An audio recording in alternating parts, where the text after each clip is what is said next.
It's Thursday, August 1st, and I'm your host, Paula Hersey. On today's show, we have important news about the Cape Town Plaza redevelopment. We recap the first day of the One Cape Summit with an interview with a Boston meteorologist, and learn more about the town of Barnstable's priorities for climate resiliency. Now for a look at municipal and legislative notes. Lieutenant Governor Karen Polito announced Tuesday that $1 million would be made available for loans to Cape Cod businesses following multiple tornadoes that impacted the area last week. In the aftermath of the tornadoes, Polito expressed the importance of getting local businesses any necessary help that they may need. The loans, which are immediately available, range between $5,000 and $50,000.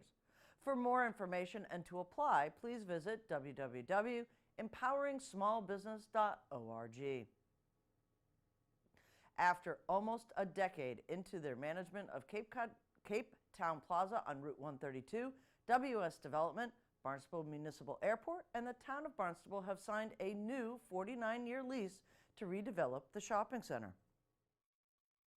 I recall President Reagan once said, "Great things can happen when nobody cares who gets the credit," or something along those lines. And this was a very, very significant team effort throughout the town, and just to run down town leadership, town of Barnstable leadership, airport staff, WS Development, making this happen.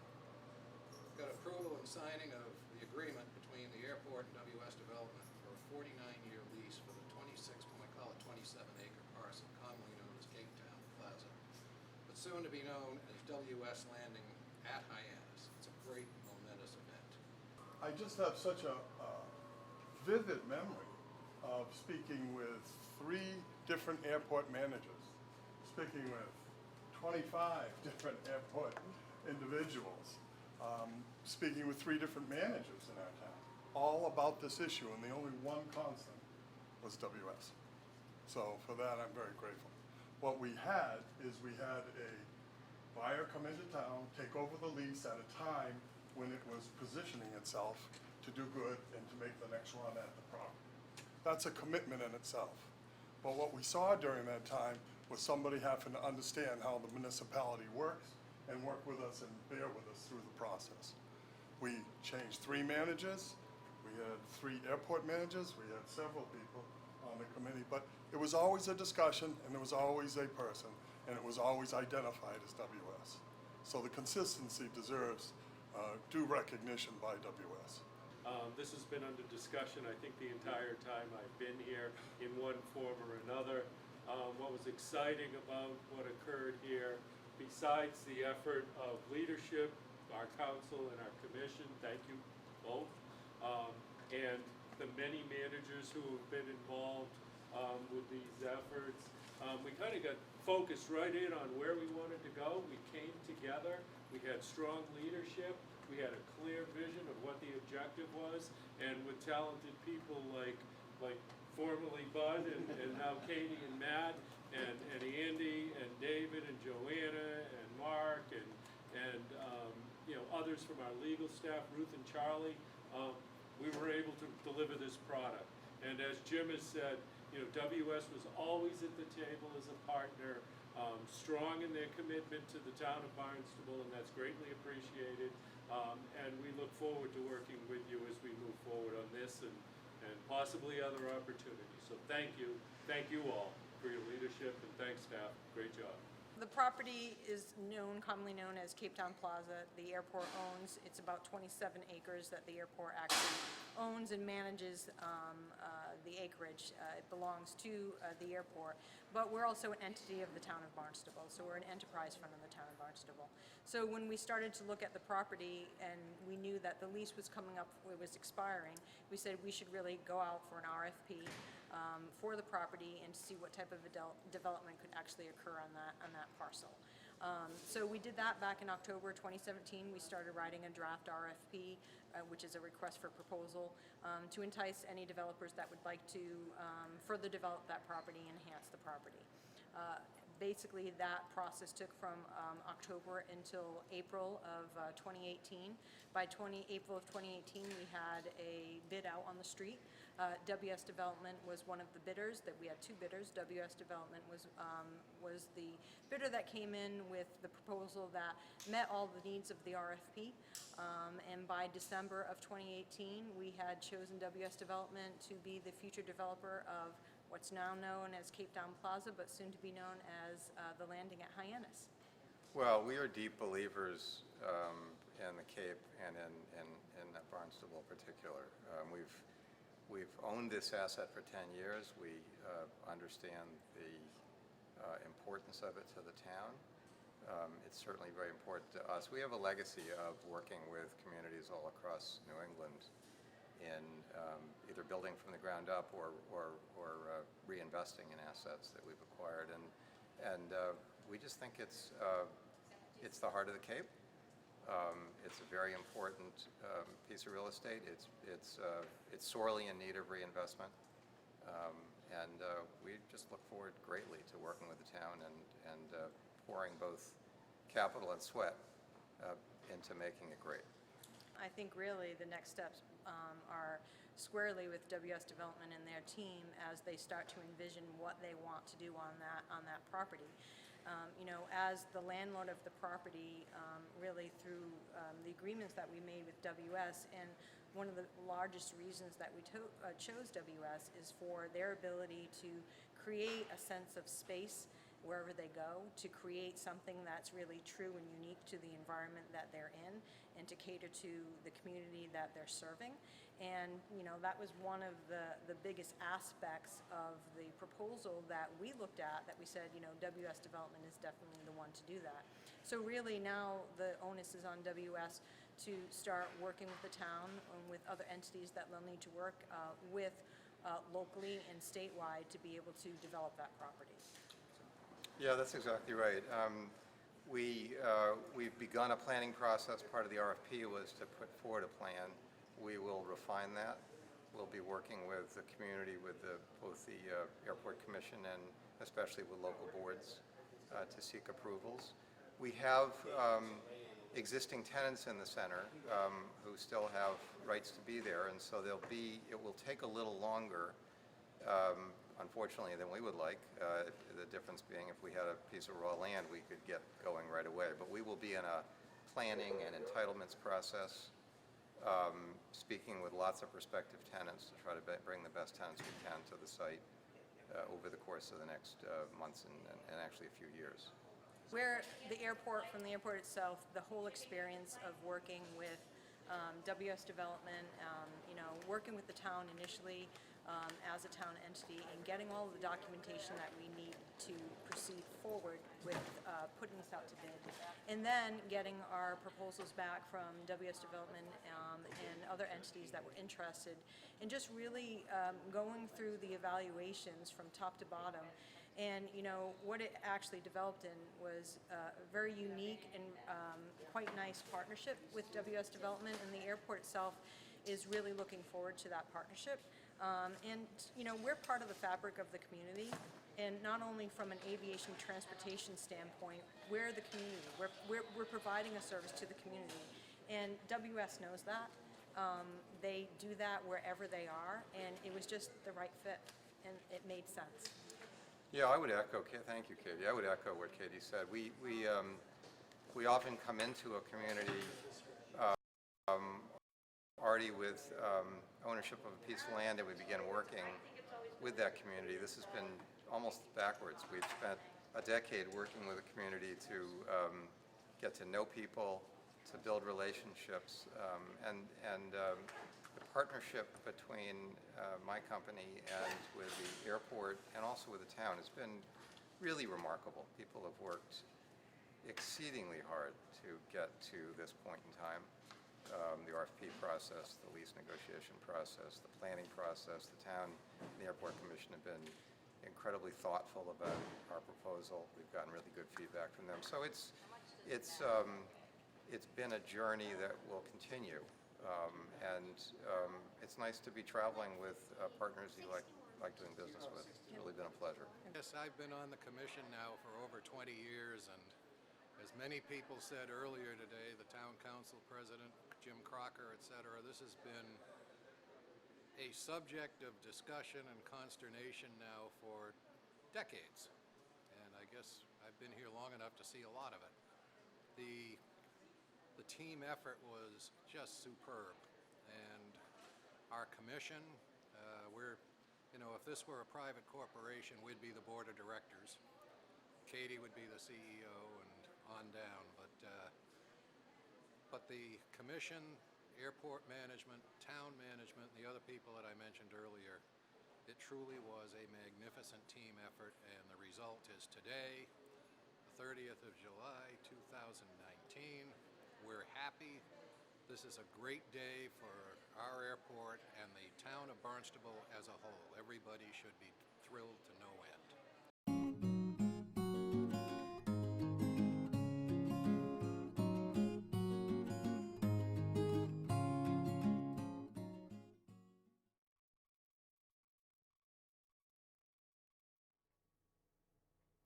The One Cape Summit provided an opportunity for a region-wide conversation on the unique intersections of Cape Cod's environment and economy.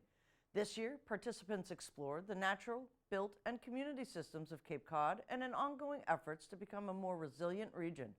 We learned more about weather and climate from WBZ Chief Meteorologist Eric Fisher. Our Resilient Cape Cod project. We've updated this plan and talked to you about this over the course of the past several summits. And we'll be talking about that more today because the focus around coastal resilience and climate change is at the forefront of every discussion we're having. So as we all know, the Cape is defined by water. We have 1/3 of the Massachusetts coastline. So 19% of our region is actually in the FEMA Special Flood Hazard Area, which basically means this is an area that's at risk of flooding from hazards. What this accounts for is nearly $29 billion of assessed value in property in the special flood hazard area. If we look at the coastline and the impacts from hazards in our vulnerable areas in terms of systems, you can see that we have about 15,000 of the residences in that special flood hazard area, accounting for about $13 billion of a total assessed value. We have over 400 miles of roadways, which would be significantly impacted were we to see a sea level rise in these areas. 14,000 acres of salt marsh and 9,600 acres of barrier beaches in these areas. We also have critical facilities that have been identified by our local communities, and 30% of these are located in these areas. And then finally, about 1,500 inventoried historic structures are in this special flood hazard area.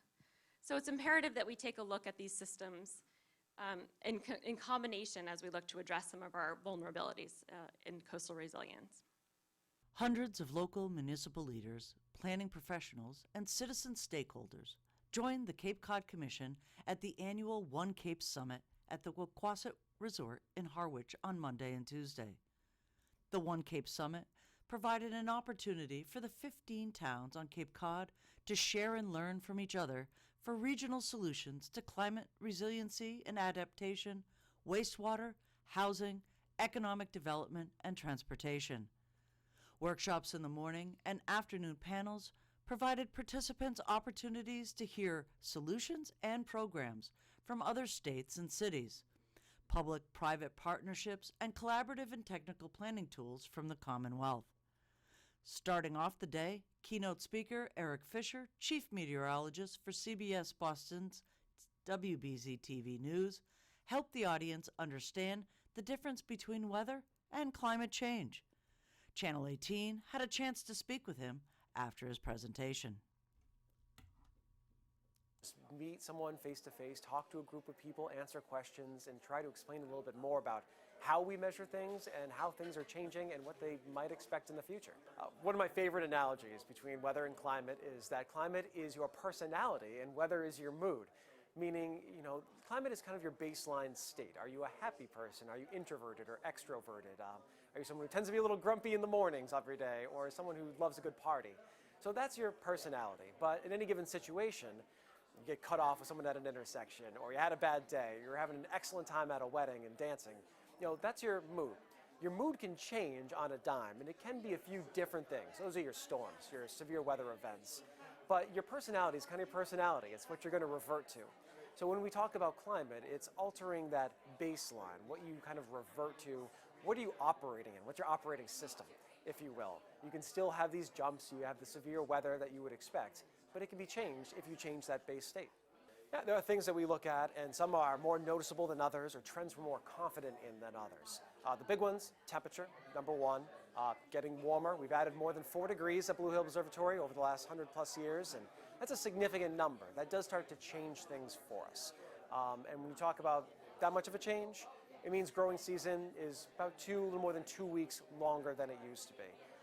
Ice in and ice out dates have shrunk almost a month in some spots over the last 100+ years. So you're losing some things that you had before. Another thing we're confident in, increasing heavy precipitation events, meaning when it rains, it really rains a lot in a short amount of time. Even when it snows a lot in a short amount of time. So some more irregularities in precipitation. And sea level rise is another one that has certainly become very obvious to us as water continues to come up, and of course a big impact for Cape Cod. So the Arctic is warming 2 times faster than everywhere else, your lower latitudes. And a lot of that warming takes place in the cold season as warm, moist air is transported up into the Arctic. There's less of that type of a weather pattern in the summer, and a lot of the sun's energy goes into strictly melting ice. So we're at a record low for Arctic sea ice. This may be the lowest extent ever recorded this year. And Alaska in particular has seen some exceptional heat records. We've seen the same in Scandinavia. And so you see some more accelerated change in those higher latitudes than places that are closer to the subtropics or the tropics. Do research. A lot of us, we fall into the trap of just like seeing something and saying this is true. Now, do some research into it, and don't look for things that agree with what you already believe. Try to find some different points of view, do some critical thinking, and just try to look into the issue. Go to scientists. Don't go to, no offense to politicians, but go to the people who are doing the research and see what they have to say. Other people can frame it how they want, but scientists are on the ground and they're trying to figure out the best answers to the questions that we have. I'm Eric Fisher, WBZ TV, CBS Boston.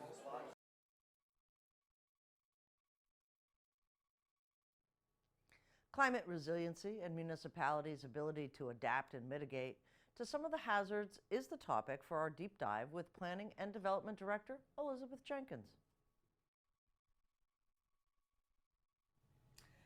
Lots of planning out there for the MVP program. The report has been issued, and with me today, Director of Planning and Development, Elizabeth Jenkins. A lot of work in getting this designation.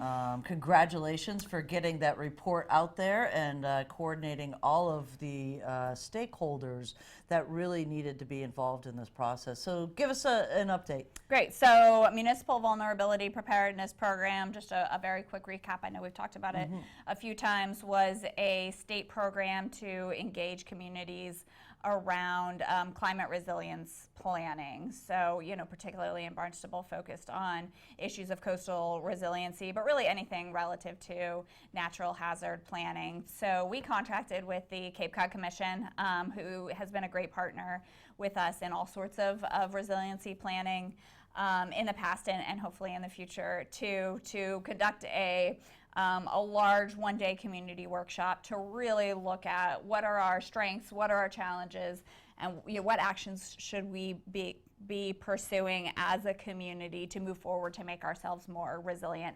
So out of that, the report that you alluded to came sort of a consensus document, again, that sort of summed all of that discussion and analysis up.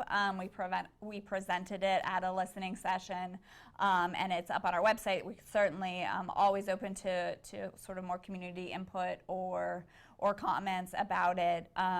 But once we submit to the state, which we have to do by the end of the month, by June 30th, then we get that official MVP designation.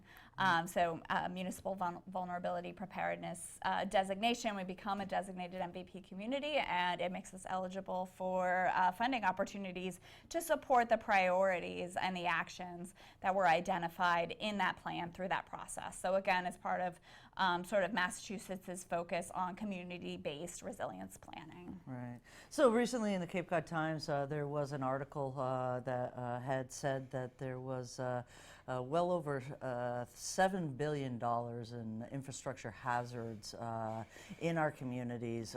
They designated, I believe, Cape Cod as the first in Massachusetts, the third in the nation in vulnerability to coastal issues that are coming. It's not like they're not going to stop. This is actually here. So what should people look for in this report, and maybe highlight one or two areas for the layperson? Like, I'm not a scientist and I'm not a planner, but I kind of want to be educated on what my community is facing. Right. So I think in terms of actions, if that's what you're asking about, again, for vulnerabilities, I think you're spot on. Again, these sort of issues of coastal resilience, so things like flooding and storm surge and erosion that are again really impacting the way we live and we relate to the coast, and more and more so on a daily basis. So I think recommendations we see that came out of this group, really I think there were 5 or 6, but I think you can put them into 3 categories. One, we're thinking proactively about regulatory changes.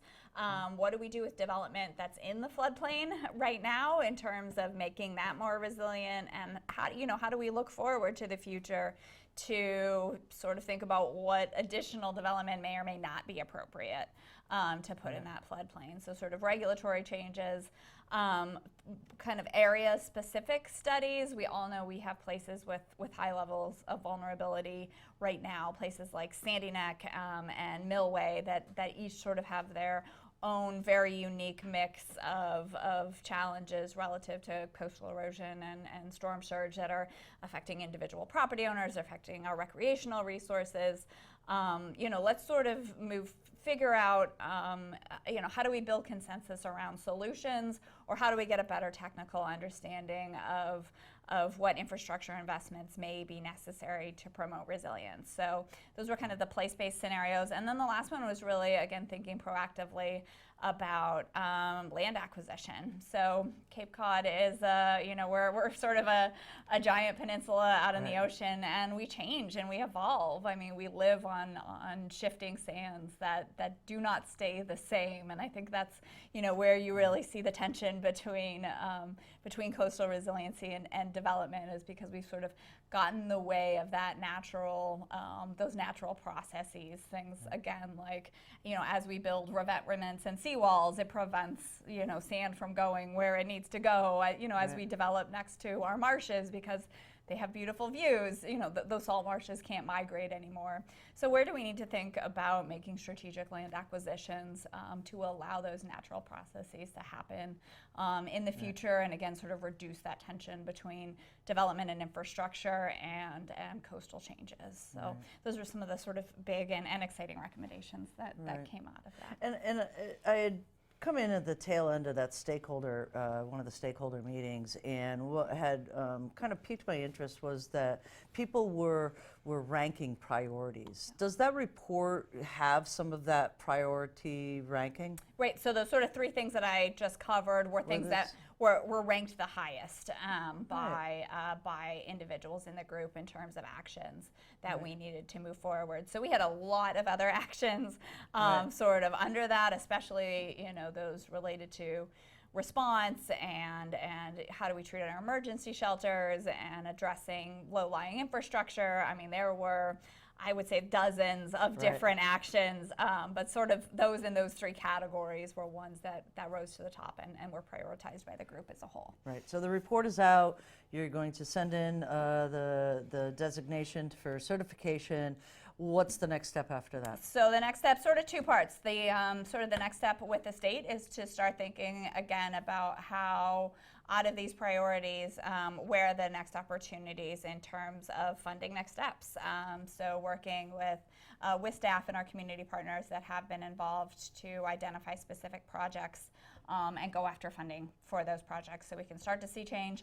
On the local level, we also have been using this process to help complete our hazard mitigation planning process. So this is a sort of another planning requirement of the state, more focused on the area of mitigation. So mitigation and sort of the whole, when you think about how communities relate to natural disasters, it's, you know, what do we do, what can we do on a sunny day to Right. make ourselves more, you know, more resilient, reduce our vulnerability, keep our people safer, keep our infrastructure safer, you know. So it sort of focuses around those planning activities, those what I like to call sunny day planning activities. So we have to have a plan for the state that actually gets certified by FEMA as well, the Federal Emergency Management Agency as well. So we're going to use all this great community input we got from the MVP process to sort of wrap up that plan as well. So you'll probably see me back here talking about hazard mitigation planning in the next few days. But those are the two next big Right. steps. Again, sort of implementation, doing, you know, let's figure out,